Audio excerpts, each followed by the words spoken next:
Bueno, muchísimas gracias, muy buenas tardes. Sí, perfecto, muchas gracias. Quiero, antes que nada, darle el agradecimiento a todo el equipo de UNSEMA y a las personas asistentes esta tarde em, para presentarles porque este proyecto de investigación que se ha realizado en el transcurso en el marco de la maestría en Educación, Arte y Cultura de la Universidad Pedagógica Nacional. Como lo decíamos hace un momento, mi nombre es Óscar Gabriel Cerquera, soy percusionista y docente del programa de música de la Universidad Pedagógica. El proyecto está enmarcado dentro de la maestría en Educación, Arte y Cultura, como les decía, con este título: Prácticas docentes en la enseñanza de percusión de litorales colombianos, estudio de caso en escenarios de educación superior. Bien, este proyecto tiene como objetivos principales determinar a partir de una investigación de tipo cualitativo cuáles son las acciones adelantadas por los profesores para enseñar la percusión tradicional de litorales colombianos y cómo buscan incidir en la comprensión de los estudiantes. Como profesor y como estudiante de percusión que he sido, de las músicas tradicionales, encontramos que hay una serie de preguntas alrededor de cómo se enseña la percusión específicamente en el de lo tradicional, de las músicas locales, en el ámbito de las universidades. Entender de qué forma la experiencia personal y profesional de los profesores, la relación con las músicas y sus contextos, han determinado la forma de enseñar que llevan a cabo en las universidades. Tiene mucho que ver con la historia de cada uno de los profesores. Cómo incide la historia personal, la historia profesional, la construcción del oficio al momento de dar las clases de percusión tradicional. Establecer la incidencia del contexto propio de las músicas en la práctica docente de los profesores de percusión y en los contenidos de las clases. Entonces, cómo esta experiencia se ve reflejada en el ejercicio pedagógico. Finalmente, determinar las alternativas de orden didáctico que los profesores han adoptado para expresar y transmitir aspectos que desbordan las categorías de la música occidental tradicionalmente enseñadas en las universidades. Entonces, tenemos aquí un claro elemento que nos presenta una problemática respecto a cómo se han venido enseñando las músicas en las universidades y qué pasa y cuáles son las tensiones que se producen, cómo se resuelven cuando se enseñan músicas tradicionales. Se trata de una investigación interpretativa con estudio de caso. La investigación cualitativa, en este momento, sabemos que está caracterizada por un rigor, por una flexibilidad y una creatividad. Basilea quizás destaca este elemento creativo, que puede entenderse mal como un asunto de inventar cosas, pero más bien es la posibilidad de pensar, de considerar posibilidades que suceden al interior de un objeto de estudio, ¿cierto? La creatividad para poder leer, para poder interpretar, como lo dice el trabajo de grado. Creswell también nos menciona que en este momento la investigación cualitativa tiene mucho que ver y es muy importante en este momento para nuestro país. Ese interés en las cuestiones de género, de la cultura y de grupos marginales, ¿no? Comunidades múltiples de análisis que se pueden leer desde diferentes ópticas y de diferente forma, buscando comprender, y no solamente comprender, sino evolucionar en el desarrollo de la investigación. El cometido real del estudio de casos es la participación, no la generalización. Es decir, lo que pasa muchas veces con la investigación y a veces con la investigación cualitativa, y eso es lo que pretende precisamente una buena investigación cualitativa, no es generalizar, no es tomar un ejemplo y reproducirlo o replicarlo en diferentes lugares como una verdad absoluta. Cada sujeto, cada persona, cada escenario incide de manera diferente en el resultado de lo que se está investigando. Y la habilidad posiblemente del investigador o de la investigadora es poder filtrar, triangular correctamente esa información de manera creativa para poder encontrar respuestas que no siempre van a ser las mismas. Bien, hay tres elementos fundamentales dentro de esta investigación. El primero son los modelos formativos.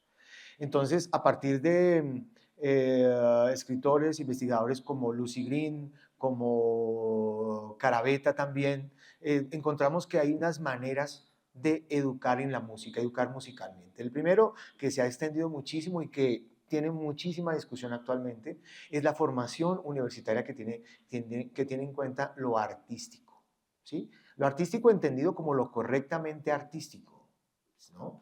Hegemónico, dominante, que subalterna una cantidad de expresiones y las deja como algo exótico.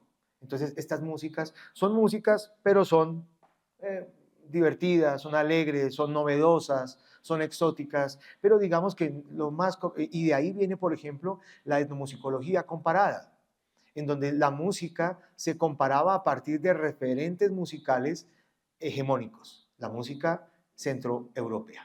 Ese es un elemento importante de la formación musical, es un modelo formativo. No es el único, obviamente.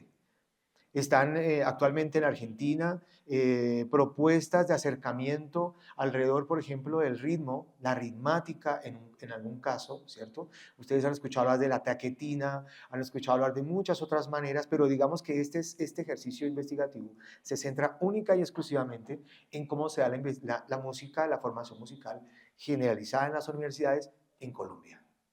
Posiblemente, si se hace un estudio un poco más amplio alrededor de la investigación de otras universidades en Argentina, Brasil, Cuba, es posible que se encuentren otras dinámicas, otras propuestas, pero este objeto de estudio está solamente es instalado en Colombia y particularmente en los litorales.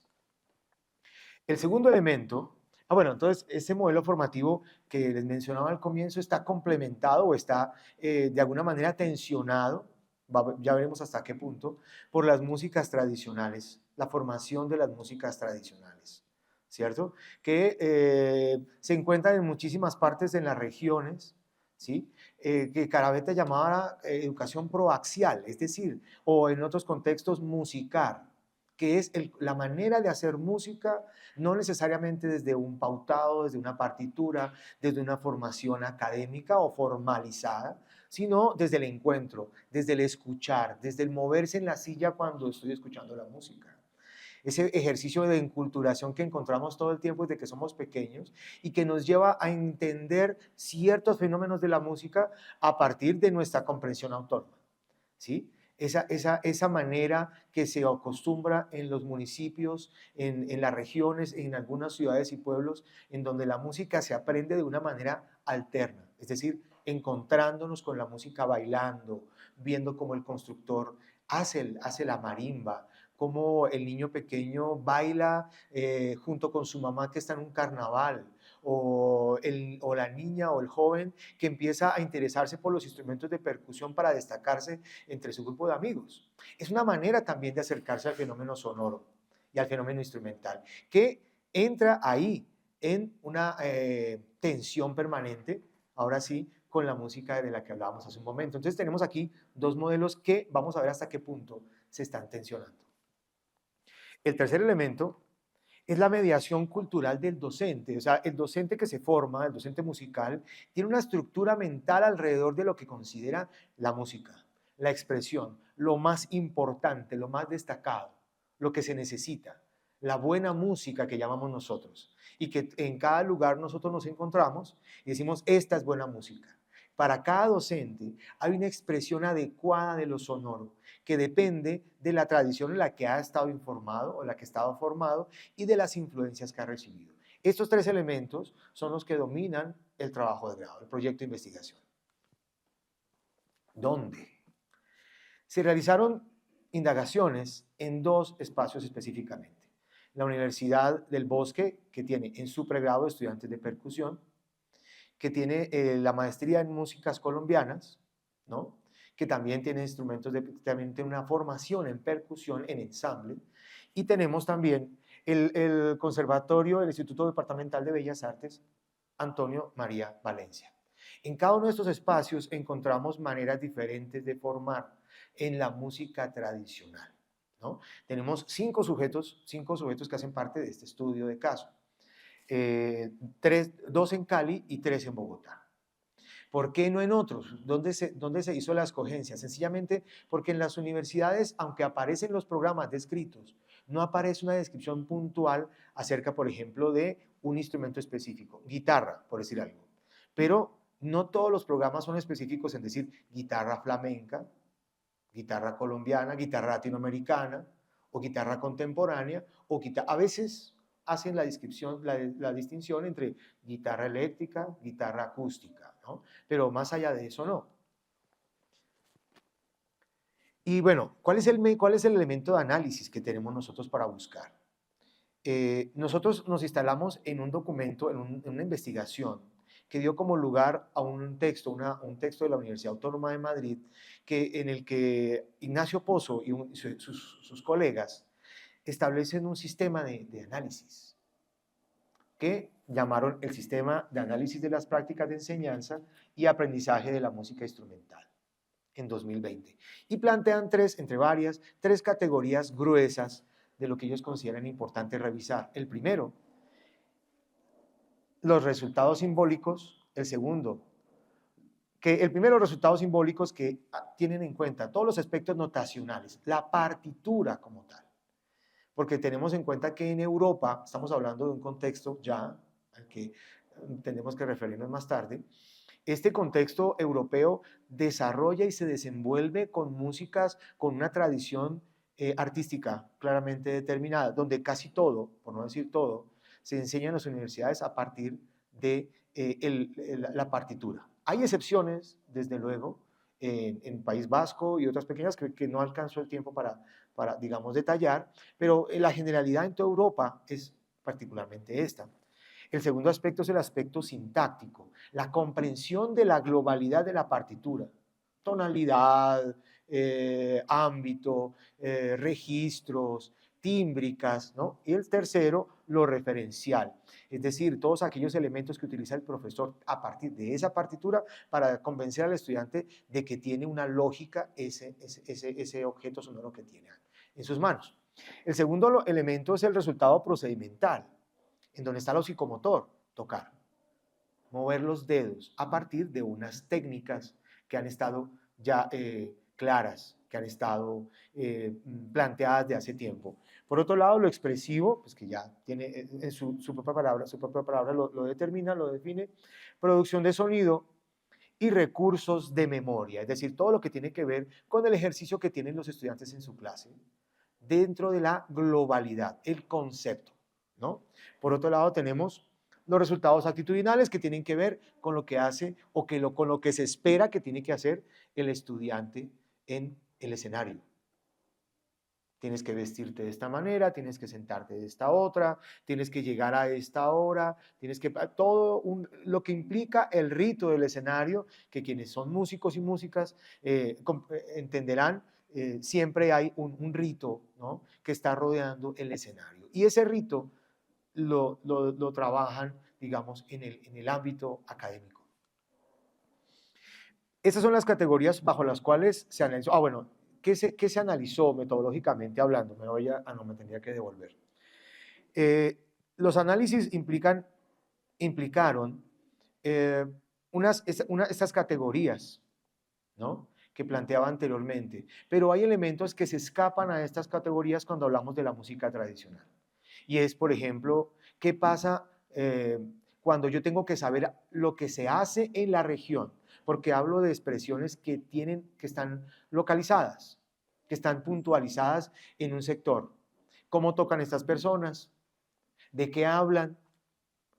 Los textos que utilizan en esta región no son los mismos. ¿Cuál es la connotación que tienen en este lado y en este otro?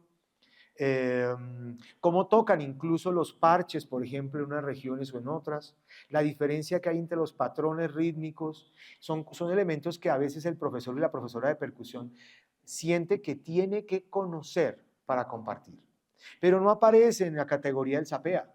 Por tanto, las categorías de SAPEA se nos quedan cortas respecto a lo que se desarrolla. No quiere decir que los profes no lo hicieron, muchos trabajaron con partituras, pero no todos.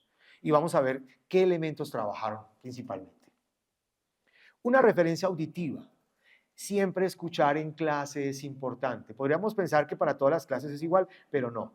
En las clases de música tradicional, donde trabajamos con percusiones, el trabajo de la escucha es fundamental desde tres elementos. La escucha del instrumento, cómo yo comparto al estudiante cómo debe sonar y que el estudiante escucha, en donde está también lo motriz, cómo tiene que verse mientras toca, porque son lenguajes diferentes. El segundo, el sonido con la voz. Algunos lo llaman onomatopeya, pero otras personas lo utilizan de otra forma. Hay quienes utilizan frases, palabras para representarlo. Pero casi siempre es necesario en la música tradicional pa, cutu, cutu, cucu, pa, tucu, cutu, pa, cutu, cutu, pa, porque eso representa de alguna manera la riqueza tímbrica del instrumento que no se puede compartir de una manera diferente.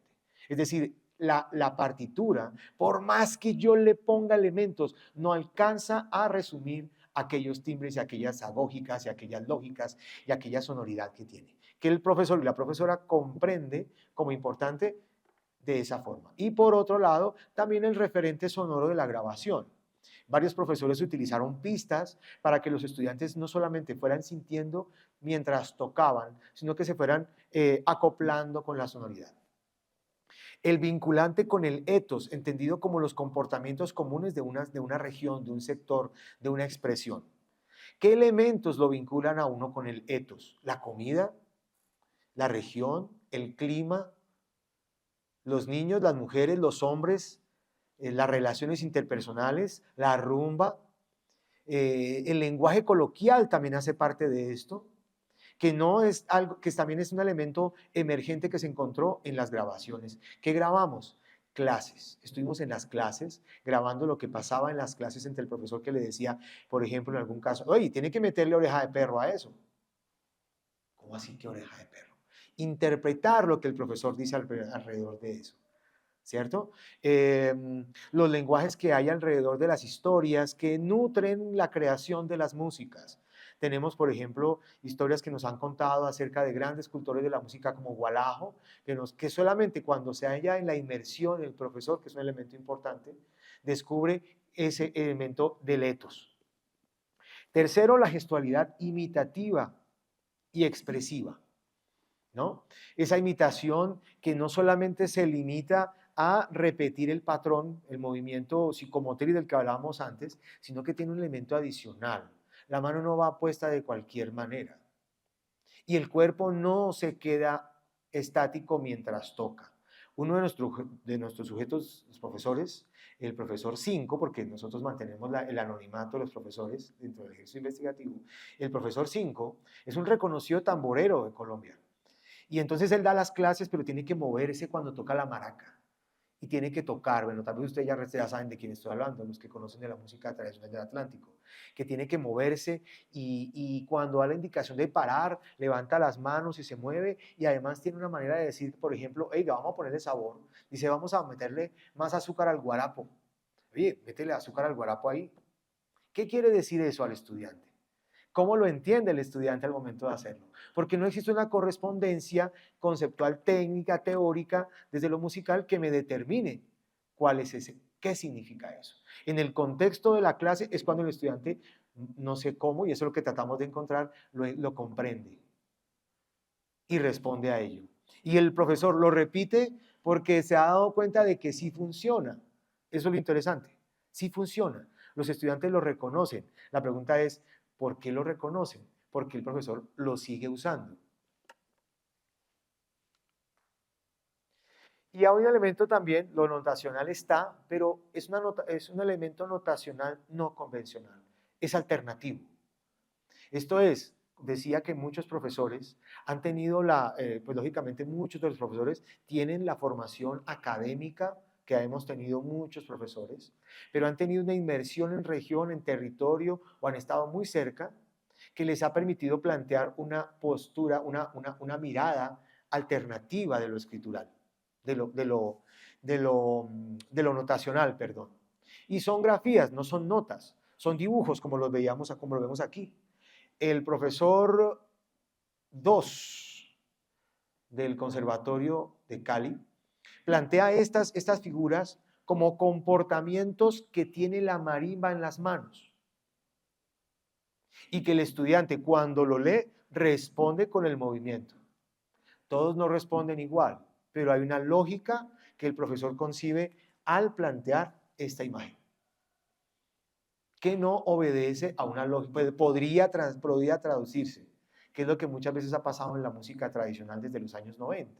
Y es que los profesores han querido inicialmente, bueno, se terminó el tiempo, han querido traducir los comportamientos de las músicas, diciendo, no, esto que se hace así musicalmente, en el lenguaje musical occidental, centroeuropeo, se escribe así, pero sabemos que eso no alcanza a cubrir la dimensión total. Bueno, como conclusiones, creo que ya se terminó completamente el tiempo, o tengo un poco más. Ok, bien, para hacer el cierre. ¿Qué conclusiones encontramos? Que la importancia de las lógicas propias de las músicas regionales en la formación universitaria está. Esa lógica, el profesor y profesora de música tradicionales sí plantea estas lógicas. No se margina de ellas. Esto quiere decir que no cualquier profesor y profesora, por más que tenga la información, puede serlo. La referencia sonoras y la grafía alterna y sus posibilidades didácticas, como lo mencionaba hace un momento. La corporalidad entendida como expresión del contenido musical. En esto del musicar también aquí encontramos los vínculos que hay entre lo que encontramos y estas conexiones de las categorías. El protagonismo de las y los profes de música en los procesos identitarios de la educación universitaria. Y aquí es muy importante, me gustaría cerrar con esto. Los profes y las profes que trabajan y que desarrollan la música tradicional, tienen un vínculo con la tradicional que no es solamente el del oficio, el de ganarse su sustento enseñando música. Hay un compromiso identitario con la música y con el lugar en el que están. ¿Esto qué quiere decir? Que ellos plantean desde sus búsquedas nuevas opciones, nuevas alternativas para que los estudiantes y las estudiantes puedan encontrar la mayor cantidad de referentes contextuales, musicales, sonoros y vivenciales. Algunos de los maestros, quería decir que una de las expositoras aquí es una de nuestras maestras, una de nuestras profesoras. Y entonces ella, por ejemplo, hace ejercicios de inmersión en territorio. Se lleva a sus estudiantes al territorio muchas veces y lo han hecho en la SAP también algunas personas, algunos profesores, maestros. Yo fui uno de esos estudiantes que nos fuimos a los territorios a conocer más de cerca, porque evidentemente hay cosas que el maestro no conoce. Aquí tenemos entonces las referencias de la exposición y los materiales con los que ustedes, si ustedes quieren consultar, a Aharonian, Corina Aharonian es un importante referente, Lucy Green, como les decía, Silvia Carabeta, tenemos a Samuel Bedoya, desde luego, y Oscar Hernández, su tesis de doctorado aquí en la Universidad Javeriana fue muy importante, así como la del maestro Juan Sebastián Ochoa, muy importante fue esto. No sé si tenemos lugar para las preguntas, si hay inquietudes, y pues muchas gracias. Muchas gracias, maestro.